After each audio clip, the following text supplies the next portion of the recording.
I'm going to give you guys a holistic tour of the entire building, including the preparation center. I manage this location, and I manage our central preparation center down on University in Lomas. What is this center? What is the center preparation? Central preparation. That means all of our loved ones are prepared at that location. Every deceased that comes into our care goes through our university location. Okay. Then they're transferred to the others. So I'll tell you what this location's prep room is used for primarily, but it's not for taking care of our deceased necessarily. We use it for other reasons. So if we can, we're going to go this way and I'll take you on your tour. Yeah, feel free to ask questions. I will tell you though, we have a visitation going on this side, so I'll tell you when we need to talk a little quiet and I'll tell you what to do. So just follow us right down. We're going to start from the very far east side and work our way back. So we'll just walk directly through the building right now. Okay.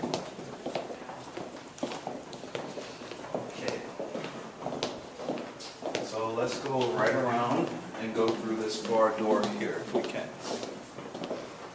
Mr. Allen here. He's taking care of the visitation tonight. Come right with us.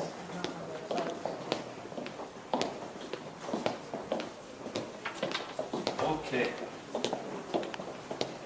So everyone come on in. And I'll give you an idea of how this works if you haven't been in the facility before.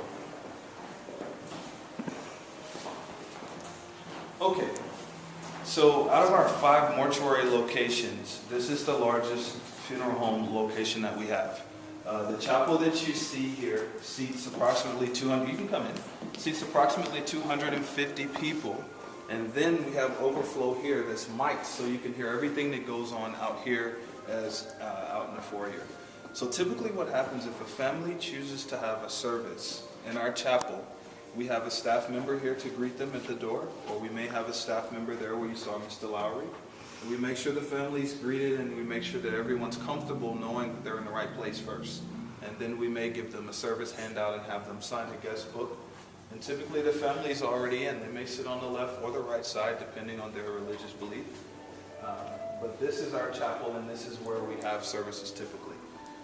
You'll see that, is that some of your group right here? Yeah, you can unlock the door, it's fine. We have services throughout this entire building. More formalized services you'll see in the chapel because we have kneelers for maybe our Catholic families. We sometimes have services in the reception center where you guys are. So we're seeing a more modernized approach to services, more of a gathering, more so than the traditional service. But we do have this in case the family is traditional, and we have other rooms in case they're non-traditional. All right, so who has questions about this area? So what's the most interesting thing you've seen so far as a service? Well, that's a good question. This location specializes in our East Asian religion. So Hindu, Vietnamese, Laotian, Cambodian, Korean, Chinese. So a lot of times we have lots of Buddhist services. And the interesting part about that is the monks come from the temple. They take over completely the entire building. Typically we have no other services on those days. 3 to 5 days of services consecutively. Wow. And on that 5th day or the 4th day, we end here with the service and then we go to our cemetery and they have a cremation, but they witness the actual starting of the process. So the most interesting thing I've seen would be, of course, the monks chanting 4 or 5 hours at a time. They don't stop. They just go and go and go. But sometimes we've seen 40 or 50 flowers all the way around this entire place. Those have to go somewhere. So that's when our life gets pretty interesting, figuring out what to do with those. So this location is fun because we get to serve a diverse community and we get to learn a lot too. So what else? Questions? You had mentioned it depends which side the family sits on based on their religion. Right. How do you break that down? So most Protestant families are going to always sit to the left, closest to the lectern. Most Catholic families always sit to the right. Just like if you're at a Catholic church, they always sit on the right-hand side. So you'll see that happen even in the chapel for a rosary. And we try to get them to go to the left side so they're closer to who's speaking, but just by muscle memory, they automatically sit on the right side. And as I said, the kneelers are at all the pews. It depends. Some families get along great. They'll all sit on one side. Some don't. So we have 2 different sides. So we let them split themselves up, and that's fine with us. We won't go there. So a little bit more about the building. The double doors to our left, that goes to an exterior underpass. So typically, if we're having a traditional service, meaning there's a casket, there's someone inside the casket being viewed and possibly buried, the funeral coach or the hearse will be parked outside that door so that immediately we can leave from here and go into the cars and go to the cemetery. Those double doors that you see in the very rear, that leads to like a private area behind the chapel where the director controls all of the audio, all the video. This is actually a family we're serving right now, Ms. Spires. Their family is in that room right there to the right having a visitation. So I can speak this loud and it won't carry there, they're okay. But what you see on that big screen, we create individualized for every family we serve. Something about them, did they like purple, did they like green, you know, something we want to personalize. So essentially those cuts in the wall, the director can like look out those and see what's going on, see if the lighting's too bright, see if it's too loud, make sure the music is playing. We can control everything behind the scenes there. There's someone back there now, so I won't take you there. But the directors make sure that everything works out accordingly. What else would you guys want to know? Typically, the foyer kind of doubles as a child area too. Sometimes kids get antsy, 30 minutes, an hour, it's kind of long. So we want to take them out there so if they scream their heads off, at least you can't hear them inside, and they can watch. So that's what that area is for too. Any other questions? Before, we just remodeled this entire facility probably about 3 or 4 months ago. All of the floors changed, the light fixtures changed, so we ran the wood floors completely through the extended building. Something else cool about this building is the entire top floor is a walkway, and there's actually 2 apartments on the far west side. We used to have students live here that would answer the phones at night. Probably get a little weirded out from time to time if they hear things. But we do have apartments actually upstairs. So the entire top of the building can be walked. Yeah. Is there a mortuary science school in Albuquerque? No. The closest one, well, there's one online, but most people go to Amarillo. I'm from Atlanta, so I went to mortuary school there in Atlanta after undergrad. Everyone that works at French is licensed or working on being licensed. That's something we're really proud of because it's important. You want to make sure that the people serving you know what they're doing and that they're in good standing with the state. What does the license cover?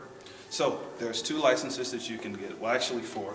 But typically, like I have a license for funeral directing and a license for embalming. It's called a funeral service practitioner's license.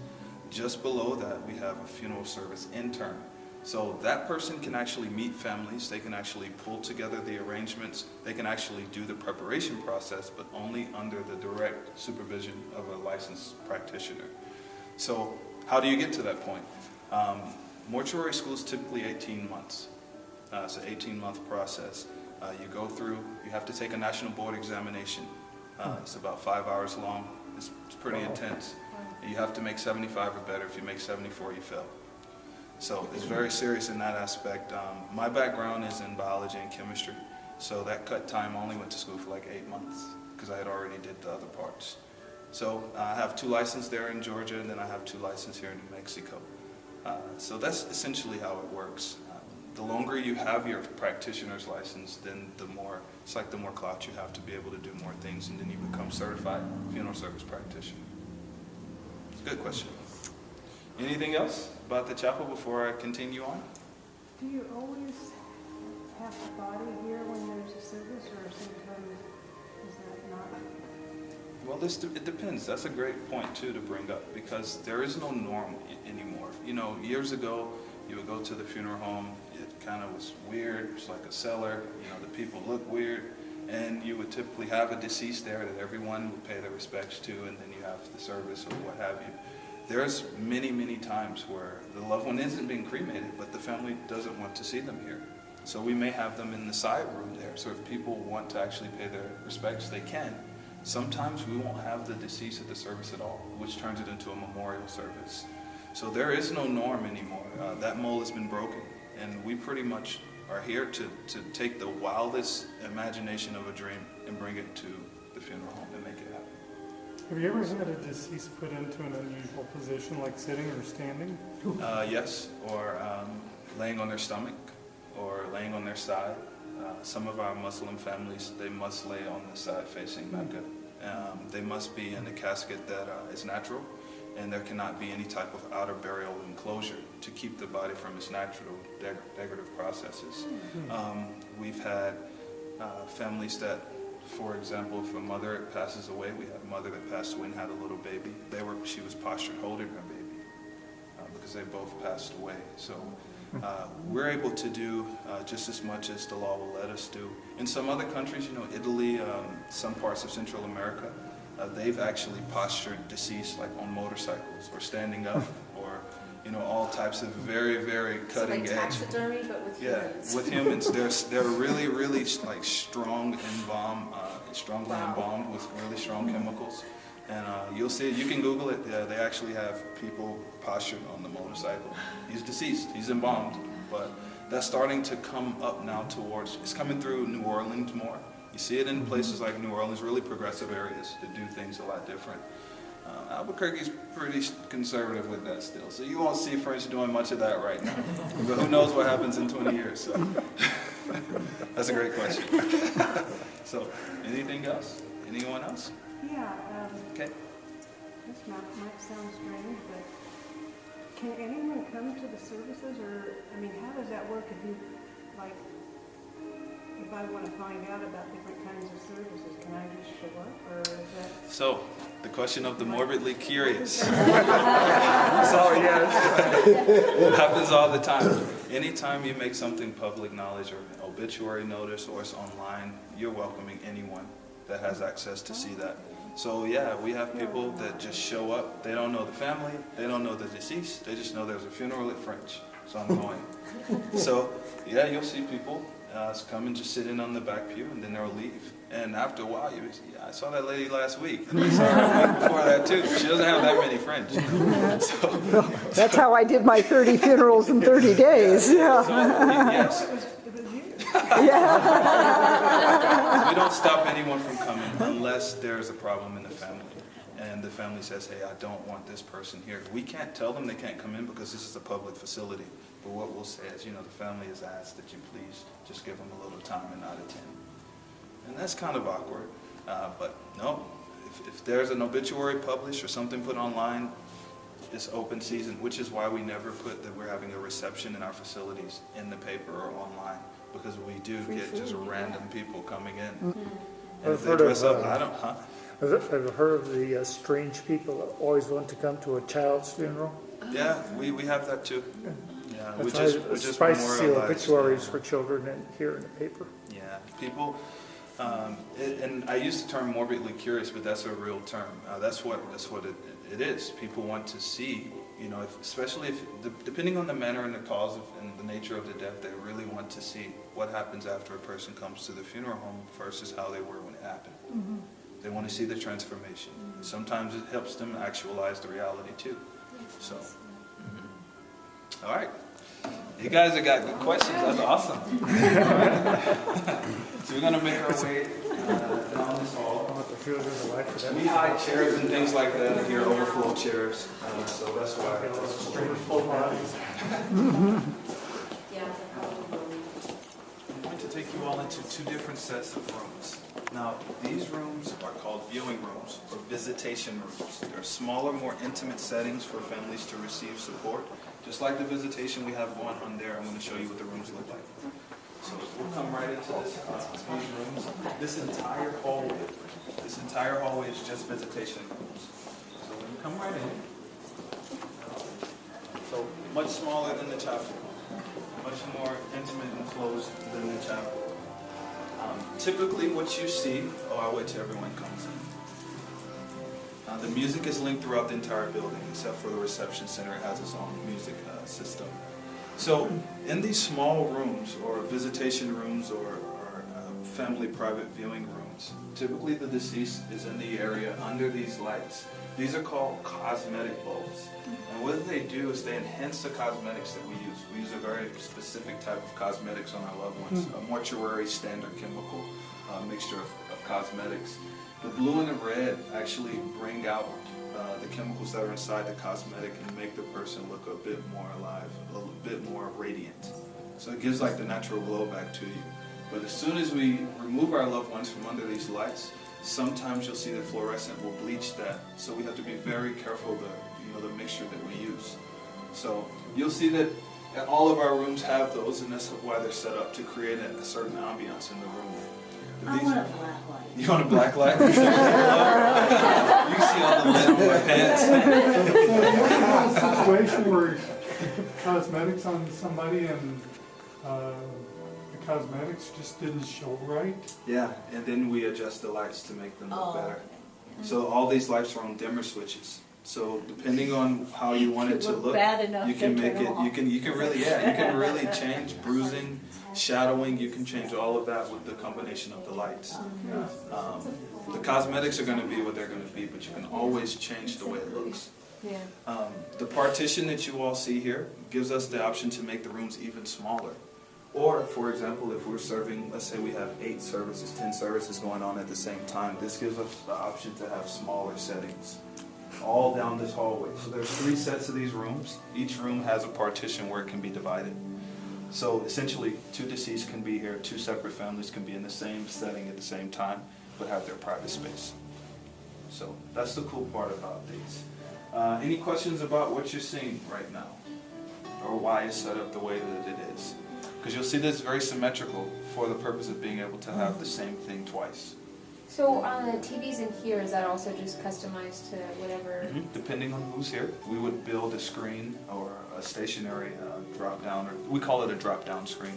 But something about that deceased that was unique to their life. If they were a teacher, maybe we put books in an apple. Or if they were a doctor, maybe we put a stethoscope and something like that. But yeah, we're able to have every screen in the building can have something different on it at the same time. What are they gonna do for you? Have a party. She's only got 24 hours. So roll up there. So this is what the room looks like, the smaller size. What you're looking at right here is what we call a memorial setup to return our loved ones if they've been cremated. So what we try to do is memorialize every aspect of the death process. From the time they come into our care, when they're being viewed, if they become cremated, then even when we give their urns back, you'll never see someone at French bring the urn to you in our lobby. It's always done in a memorial setting because it's still your loved one. So we still want to treat them as such. So we'll have the urn here or a picture or something like that, and that's what these smaller settings are for. The family would come in, they would see their loved one, they would maybe have a little time, then they would take their loved one and leave. But if I open this partition, then it's the same size as that room across the hall. So I just wanted you guys to get an idea of how it feels. The larger span versus, well, big chapel, medium-sized room, small half. So when somebody is coming to pick up cremated remains, they would make an appointment basically, Yes. so you would know to set something like this up? Absolutely.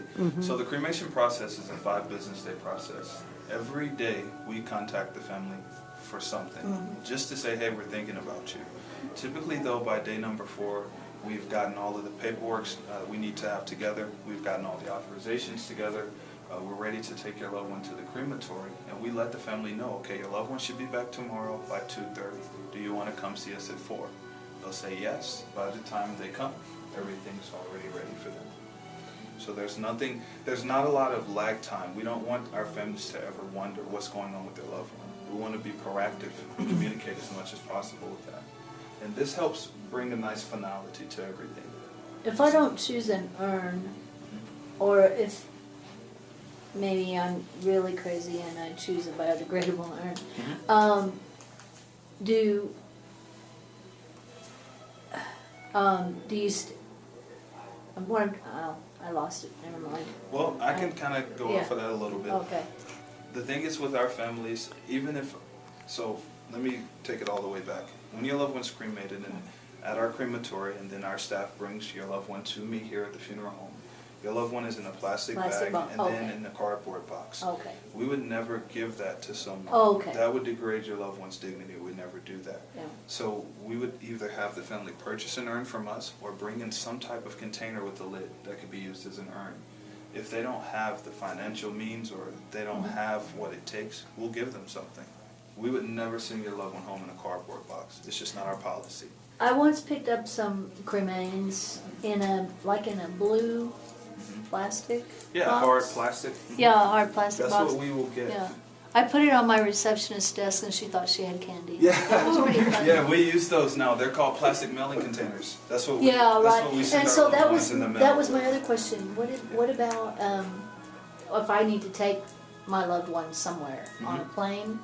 There was a problem with that Yeah, you wanna in the make blue su- box. Right, you want to make sure the material can be scanned with the lasers and security. So you want something organic, wood, primarily cardboard. You don't want polyurethane or plastic or ceramic or marble, because they're going to force you to open and approve what's inside. What we've done to kind of counteract that is we will give you what's called a burial transit permit. It basically says what's inside of that urn are cremated remains. This is where it was done. This is the personnel that did it. You don't have to make the family open the urn when they go through security. Okay. But They yes, accept that? They accept that? yes, they will.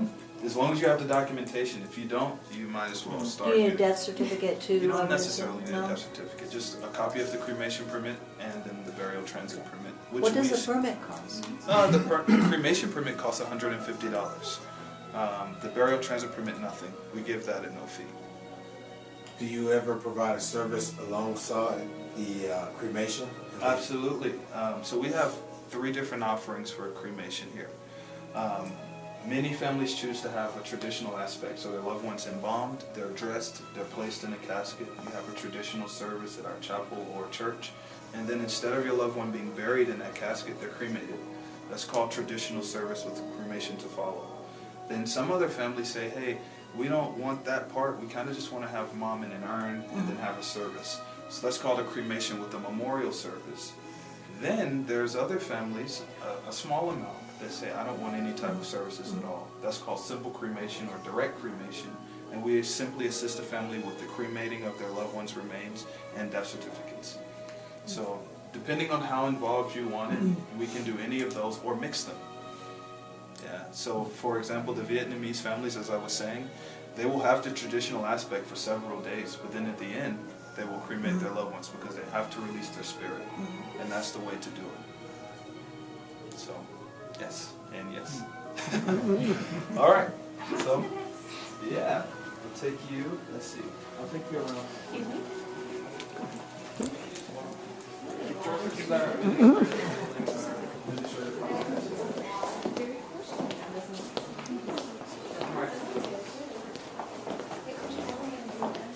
I'm going to take you all into this lecture room before going down the hallway. Every room you go into the reception of our reception center is going to be camera. We record everything for safety. But when we come into this room, we call this the selection room or the merchandise room. The first thing we always tell our families is we want you to be prepared for what you're going to see. So we tell them you're going to see caskets, but only quarter panel renditions. So small pictures of what the casket actually look like. You're going to see lots of urns. You're going to see a lot of other memorialization options. So for you all that may not know a lot about the merchandise in the funeral industry, there's normally 2 types of caskets, wood and metal. Metals vary depending on the thickness of the metal, depending on whether they're semi-precious or precious material, copper or bronze versus carbon steel or stainless steel. And then when you switch to the other side of merchandise, we're talking about caskets, you talk about the species of the tree or the type of wood. So pecan or poplar or oak or mahogany or walnut. And depending on that type of wood, the price changes. Softwoods are always a bit less expensive than the hardwoods. So a mahogany that you'll see at $62.90 is going to be a bit more expensive than the oak that's at $3,700. So depending on the type of wood, depending on the craftsmanship or the thickness of the metal, that will dictate price. The same with urns. We offer lots of different types of urns because cremation is on the rise. More people are choosing cremation now than they used to. So we want to make sure we cater to that, especially being on the western portion of the United States. We have bronze types of urns. We have wood. We have cloisonné ceramic, marble. We have porcelain, glass. We have biodegradable options. So who was talking about biodegradable? Was that you? Yeah. Yeah. So some of our urns, these are just a few, but this urn is actually salt. It will dissolve in 3 days in water. This one will dissolve in about a week in water. It's natural sea sand. This one is made out of 100% natural bamboo. So you see many different styles. These, has anyone ever seen one of these before? I have. Yeah. These are called scatter tubes. So you'll notice that everyone says, "Oh, I'm just going to go scatter Mom's cremated remains in the desert somewhere." Well, we actually developed with Aurora, of course, the manufacturer, urns that facilitate scattering. This cylindrical urn works in the following way. This portion comes out, as you see. The cremated remains go into this bottom part. We simply slide this part on, make sure the bottom is sealed. And then the top portion comes off. You push in a perforated area and you're able to sift or scatter all of the cremated remains at once. So this is made for it. That's what these are for. It would be a lot easier to use one of these versus maybe marble or something like that to scatter your loved one's remains if that's something you wanted to do. So that's why we begin offering these to our families. And that's Passages That is International. Passages. Yeah, Passages and Aurora is a combination of the manufacturers that we use for our products. Okay. Aurora makes all of our caskets. They make the majority of all the urns that you see that are non-biodegradable. And then we use Passages International for our biodegradable products. Which is an Albuquerque company. And they're great. They're really great. These urns are made by a local woods craftsman. These are made by a guy named John Berger. He's awesome. He makes these as we need them. You'll see that some areas, they're missing things. That's because maybe a family came in today and said, "I need an urn right now." You know, even if we didn't serve them. So we will sell, these have never been used, so we would actually sell them that off the floor and then order a new one to get in. So that's what's happening in the areas where you see one missing. Someone could have came in. As we move, I want to just highlight a couple things. I won't keep you in here very long, but I want to talk to you about this. Has anyone seen these before? Yeah, I know you have. So what we wanted to do is offer something that would give a family the traditional aspect that they have with a casket. So this allows pallbearers. This is called an urn ark. So many times when we go to a church, we will carry this and your loved one in the urn ark in a funeral coach, just like it would be a casket. Now we've introduced a second way to actually carry the casket, and that sits in the back of the funeral coach and holds the urn as we're driving, instead of having the big urn ark. So now you have a more modern, kind of sleek option, or you have the more formalized option. Either way, if you want to have pictures or flowers, you can have them set up. And then, if let's say we're at a Catholic church or having a mass, the clergy can actually go and bless, your loved one's remains, and then close it and have a traditional service, even though your loved one has been cremated. So I wanted to make sure we pointed that out because it's really neat when you see someone use it. As we work our way around, of course, these are stationary products. So sign-in books, handouts, things like that we can incorporate into the service to get people involved. But more so, I want to point these out to you all. These are really cool. So, first of all, everything below the first level is some type of urn, something. Even the jewelry, the frames, those are all urns. So they allow cremated remains to go inside. Down at the very bottom, those are cremated remains washed in a very acidic solution, and it makes the cremated remains change colors. So it looks like stone, but it's actually someone's cremated remains that have been washed in an acidic solution and allowed to dry with acetone. This is hair kind of mounted in a material like sap. Like, have you ever seen Jurassic Park and they have like the ant and the sap, whatever, the mosquito? Yeah, that's essentially what you're looking at there. And then at the top, at French, we're proud of a couple of things. We're very modern when it comes to making sure we know where our loved ones are at all times. So we use an electronic scanning mechanism to make sure we know where our deceased are and who are interacting with them at all times. So when a deceased comes into our care, we scan their fingerprint with a laser. That allows us to know where they are at all times. But we've also figured out a way how to partner with a legacy touch to create keepsake jewelry out of that. So these different options that you see, actually you can feel the grooves of your loved one fingerprint, and it's blasted into the material. So metal or gold, silver, any of those, we can take your loved one's fingerprint and digitally have it blasted into a material, and you fill the grooves and the furrows. So this is something that's came about over the last few years that people love because it's different. You know, it's really different. They make money clips, knives, rings, dog tags, necklaces, anything, belts, belt buckles. I mean, I'm serious, it's crazy.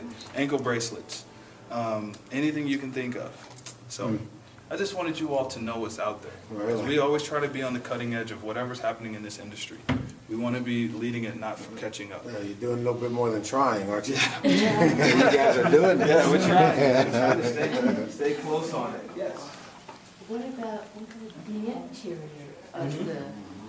So like, how do our families know? Yeah. So that's what these Do they have pillows? That's what these are for. So we tell our families typically, or we'll show them a picture and say, of course, every casket has an interior which a loved one would rest on and a pillow.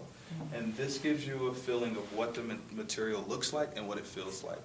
And So aside from that, you have a photograph. we have of everything the full- electronic. Oh, we use a system that allows us to see our manufacturer's storehouse.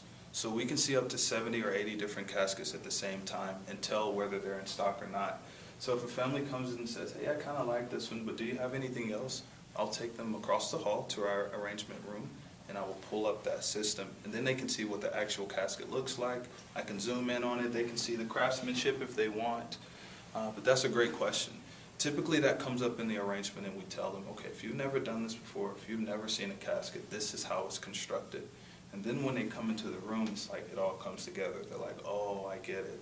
You know, some caskets, for example, they don't have corner pieces. They don't have hardware. But then you have some like these that are made to be able to interchange the hardware. So you can have a rose or a hand or a cross or a child or a golf club, all types of different things. But then some are more simple, some are, you know, more involved. And you also have plain pine boxes and green burial caskets? We do. We have wicker caskets for our green burial families that don't want to have any type of non-natural occurrence in their bodies, or we use a chemical called glutaraldehyde, which is kind of the opposite of formaldehyde. It does preserve, but in a more natural way. We offer very kosher caskets for like our Jewish or Muslim families. They don't want anything metal. They don't want anything that's not 100% natural and will biodegrade. So we do offer those too. You won't see those on the floor because those are rare in occurrence. The ones that you see here, the 12 that you see, they're typically just the most popular, to be honest. These are the ones our families typically choose more than not. So that's why we have them on the floor. Those behind you, those are small renditions of burial vaults. This shows you what happens if you have a burial vault versus if you don't. The purpose of a burial vault is to first support the earth load. There's thousands of pounds of earth that will go on top of the casket. Then when the backhoe may be driving, you don't want the grave to sink because that's a safety hazard. And essentially the casket will be crushed if there's not something to protect it. So we offer burial vaults and actually show you the different materials and how they work. And we have this demonstration here so people really understand how important it is. Do you want your loved one to be dry and safe? Do you want your loved one to be, in concrete? Concrete is porous, water will always go inside.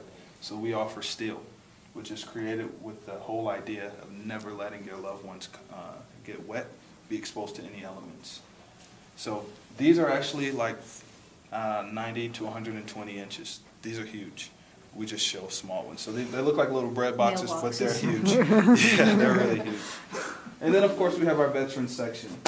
French honors our veterans immensely. I mean, that's what it's all about. They protect our basic freedoms. So we have caskets that are made specifically for our veterans. As I said, we sold a flat case today right off the floor, so a walnut flat case goes here. We have oak. We have actual books that are made out of the material of the uniform of those different service branches. So we wanted to give our veterans their own space because they deserve it, period. What's with the rocking chair? So sometimes, well, twofold. Sometimes we have like a grandma, she just is not, she can't walk anymore. So she says, hey, I want to have a seat to sit in. But more so we have that for our baby families. Because sometimes our baby families want to be in a warm setting and hold their little infant. They may not want to be in a viewing room. They maybe want to be in here. We have these just strategically placed in random places. Because even though their little baby is deceased, they want to have the feeling of still being a mom. So we allow them to rock in the chair. And they're at random places throughout the building. Sometimes you'll see a mom just walking around with their little baby just throughout the halls. We want this to feel like a big home, not a funeral home in a scary place. How popular is the wicker? It's growing in popularity in different areas of the country. For example, Vermont. In Albuquerque. Albuquerque is, I would say we don't see very many. We probably see maybe 15%, maybe 10% of our families actually choose something like that. More of our families that want a green option choose like pine. Yeah, they don't choose a lot of wicker. Well, what would the way of putting that in the ground? Is that what would usually happen? Is, yeah, you'd put it in the ground. Yeah, many Okay. families that choose that option do like a tree of remembrance ceremony. And what that is they'll have their loved one buried in ground, no vault or anything, and they will actually plant a tree on top of where they're buried. Their remains become fertilizer, and it actually grows into that tree, and that tree is that person. And so their family actually owns that. So it depends. It depends on the area of the country. Our cemetery in particular, Sunset Memorial Park, you must have a burial vault because we don't want the ground collapsing at any given time. So even if our loved one said, hey, we want green burial, we'll say, okay, you know what? We won't put the bottom part of the vault there. We'll let your casket rest on the earth, but there has to be a dome on top to support the earth flow. So we'll do that. Yeah. Any other questions before we exit? All right, you guys are doing good. We're almost done. It's a big building, so it's a marathon. So keep on coming down this hallway. Everyone, these are arrangement rooms. These are where we meet our families to actually work out the details of the services. We have very large rooms. If we have very big families, we have large rooms, and then we have very small rooms like you see there to your right and left. All of these rooms are connected. What that means is, if I'm working on this TV or that computer, I can go to any other computer in this building, pick my desktop up and drop it wherever I am, so that the family doesn't see everything that I'm doing. And if I want them to see it, then I can leave it there and just log in somewhere else. But we've wired all of our buildings that way. So if I go from here to Rio Rancho, I'll pick up my desktop from here and drop it down at Rio Rancho and still serve the family the same. We've introduced what's called a collaboration center, which is something unique to French. We built it for our families, and this is now growing really rapidly. But it allows our families to access our system and tell us what they want. And they can see a picture of me. They can Skype me. They can do whatever they want. I mean, I don't know if I'm going to answer depending on where they are in the world, but it allows the family, it facilitates communication and gives the families control. So a lot of times you'll just see families here having a family meeting, and we just let them come in and have their space. So every door that you see that you're surrounded by is an arrangement. And they all look different. They all look different. We're going to go through this door because this is going to lead us to the preparation center. And that's why I want to make sure you guys get this. Closet behind us. Oh, you can leave it open. It's fine. These are just other business offices. Mr. French's grandson, Bob, that's his office. He comes sometimes. He's pretty much we're still a family-owned business. We do not belong to a corporation or conglomerate. We're the largest firm in the state of New Mexico, and we're still proud to be family-owned. Of course, OSHA. Everyone knows. Yeah, you gotta have it. We just had our OSHA inspection a couple of days ago, and you see it's stuff everywhere. And that's how we like to keep it. We want to make sure everything's in plain sight. Everything's not hidden. So even when I take you into the care center, you'll see things posted there. This care center is sacred to us. And this care center in particular is used for all of our Jewish ritualistic washings. Those are called taharas. So essentially, we allow every family that's Jewish or Muslim that needs that type of ritualistic washing. This location is only used for that, none of our other locations. And I'll take you in and you'll see why as I take you in. So, when we're going to the care center, we call it a care center and not a preparation room, because this is where we're caring for your loved ones. So we use different terminology. So you'll see that maybe it doesn't smell the way that you thought it would. It smells clean because that's what we try to keep it as. Lots of different nooks and crannies and things all over the place that you see, but still, systematically functional. This, what you see, is a cooler. You turn it on and it goes to like 40 degrees. The purpose of this cooler, and every location has it, is if someone hasn't been embalmed and they're being viewed for a 30-minute identification or what have you, they must immediately be put back in refrigeration. We can only have that deceased remains unembalmed out of refrigeration for 30 minutes.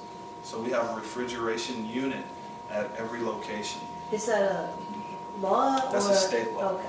But the state of New Mexico Board of Donato Practice, that's a law that we must govern and we must abide by.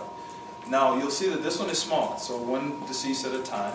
The one at our university location is massive. It's about the size of this room. So we all can walk in there at one time. But what's really cool about this room is these double doors. So this room doubles. We would call this a dressing area, or after your loved one's placed in a casket, we would cosmetize them in this area, make sure they look suitable. But this is typically where the actual preparation is done. So it's gonna feel a little cool as you come in, and I'll explain everything to you. Come on in. It says we got that PPP. Yeah, that's right. PPE is important. Personal protective equipment. Gotta do it. So, first thing, temperature. What you hear is an intake switch. So we're bringing in fresh air from outside, making sure that the room is ventilated all of the time. So in the summer, it gets a little warm, we turn on the AC. But we always like to keep fresh air running through this area. These are functional sprayers. So if I push this, I'm going to wet someone up. So these work. Our Jewish washings, as I said, happen on this table. Our loved one is placed there. The Hever Kadisha comes in, does that ritualistic washing. These are all of their items. I'm not allowed in. No one that's non-Jewish is allowed into that. It's very sacred and private. But you'll see there's many different things. There's towels, there's blankets, there's sheets, there's gloves, there's booties to cover your shoes, there's face masks, aprons, everything. Because essentially that person is going to be completely washed and cleansed as they do their ritual. That's essentially the only purpose of this part of the preparation. That's what this functions as. This is a functional preparation room though, so we actually put an embalmer deceased here. We have the machine, we have all of the hoses, all of the drains and systems are functional. We just use it differently at French. We can maintain a high level of quality and excellence by doing everything in one place instead of having every location do their own. So essentially, that's what we use this room for. You'll notice that we don't have a ton of chemicals and things of that sort because we don't have embalming here. But if you were to go to our location in university, you'd probably see 100, 200 bottles or more. So what you see is just a simplified, structure. That bill, this little clipboard that you see is very important because once a week we have to test our eye wash station to make sure that it works. You don't want to have chemicals in your eye and then find out that you got a clogged drain or something's not working. It's a bad day, bad day for someone. So we test these. Even though we don't use this for embalming, we test our equipment regularly. We have to. OSHA standards. It's important to do. Drains on the floor. We do that so that the floor actually slopes slightly to that area. So if we're mopping or water actually comes on the floor or whatever the case may be, everything will run into the drain system. Now, at funeral homes, there's a reverse drainage system that protects the funeral homes, soil, byproducts from the city. So there's an actual disconnect, and it actually goes just like this. Ours go directly to the waste treatment, the city's goes that way. So back in the day, like way back in the day, you didn't know if the water was mixing or not, throughout the country. So, we got heavily regulated by the Federal Trade Commission, the entire industry. That's why we created those separate drinks. So if you drink the water, you're good. No worries. Yes. I see your list here. What is the heaviest person that's ever been on that table? What is your weight limit? Well, I can't say what the weight limit is, but I've had someone over 800 pounds on it before. Those lifts can lift upward of 1,000 pounds, but you have to be very careful because it's hydraulic. So you don't want to push it to its maximum capacity. But these tables are meant to withstand and hold lots of weight, and we can actually raise and lower it as well. So a couple things. You're touching this table. It's okay. We use these for identifications. Yeah, we use those tables for identifications. So your loved one isn't embalmed and they're not going in a casket, but we want them to look peaceful. So your loved one will be placed on a table like this, maybe covered in a blanket, and then your family's able to go in for that 30-minute time, see them rest peacefully, and then we take them off of the table, wash the linens, place them in refrigeration.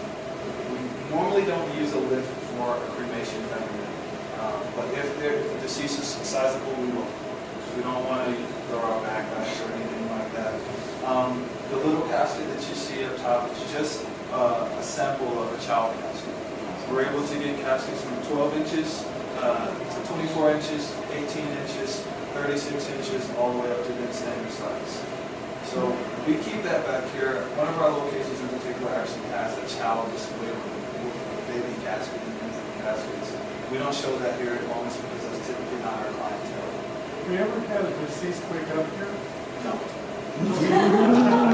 And if they did, I would be out of here. You can believe that. You mentioned casket type. Have you ever had somebody not fit in a casket?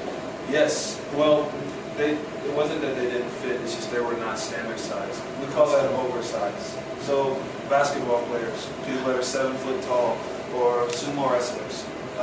Specialized caskets? Yes. We have to have them made. We call them enhanced width if they're really wide. Typical caskets are about 22 to 23 inches in width, internally, so elbow to elbow. There are some that are 40 inches. There are some that are so wide that we can't fit it into the car, so we have to get like a horse-drawn carriage.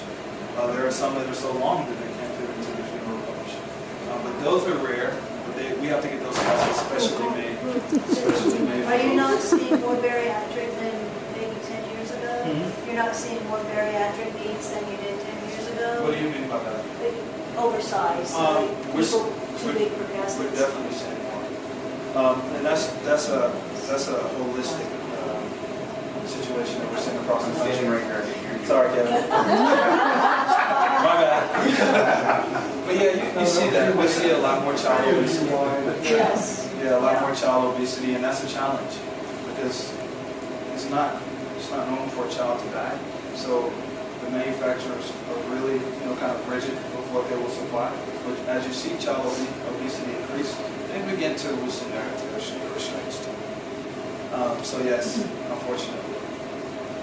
How fast can a supplier create a special needs casket? It's typically going to be 2 weeks. They have to make it because all of our caskets are made by hand. And of course, the person running the machine, but it's going to be a minimum of 2 weeks. If it's not in our warehouse, it has to be custom made because it has to be flown in from the warehouse. The warehouse is in Indiana. We have a local one here, but they only carry the caskets that we typically use the most often. So if a family says, hey, I have to have that casket, they can rush it, but it's still going to be a minimum of 5 to 7 days. So it's just you have to find a place to refrigerate the body. Well, or embalm them. If you're embalmed, you don't have to be refrigerated. It's one or the other. In 24 hours following death, either you need to be embalmed or you need to be refrigerated. Once you're embalmed, can you be cremated? Yeah. Absolutely. Embalming fluid and the process doesn't bother cremation. The only thing that bothers cremation is battery-operated devices, metallic objects, glass, ceramic. That does not do well in a retort. Yeah, just FYI. Any other questions? Yeah. Just after someone's cremated, those urns, that's the average amount of Yeah, so remains. yeah, what we see is about 200 cubic inches, it's about a 5-pound bag of sugar, typically, for any adult. What you'll notice is that even if someone is sizable, when they're reduced, you're left with bone matter. And so it really depends on how large the bones are to dictate how much cremated remains you will ultimately have. Because the skin, the moisture, it will evaporate and go away and be reduced. How do you grind the bones? Well, we have it's a pulverization process that's done in the crematorium following the cremation. It's a mix of shaking and a mix of condensing. We call it reduction. So that the substance of cremated remains is similar to sand but more powder. So does French have the crematory as well, or? We own a crematory where Sunset Memorial Park is at the intersection of Edith and Manal. Sunset Memorial Park Crematory is on the grounds there. So we own and operate our own cemetery, we own and operate our own crematory. We have an events planning department for people that want to pay ahead of time. We have Best Friends Forever, which is our pet division. We have, yeah, we do. Yeah, so pet cemetery and pet crematory too, just for our furry friends. And then a corporate office, of course. So, any other questions? Am I talking you crazy yet? No.